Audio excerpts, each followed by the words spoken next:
How to redeem GameStop gift card. Hello everybody, welcome back to my channel. This is me Pipin Misnath, and today I'll guide you on how you can use or redeem your GameStop gift card online. Now the process itself is quite simple. In order to use or redeem your GameStop gift card, you want to head into gamestop.com and then you want to go ahead and proceed to check out the item that you wish to purchase.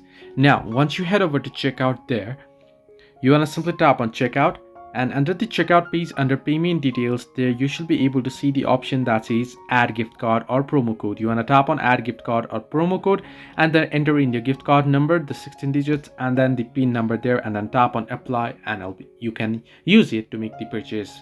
So this way you can use GameStop gift card online. You can do so on either the desktop website or the application itself or the website as well. So hope this helped you. Do like and subscribe, and do not forget to leave a comment down below if you have any further issues.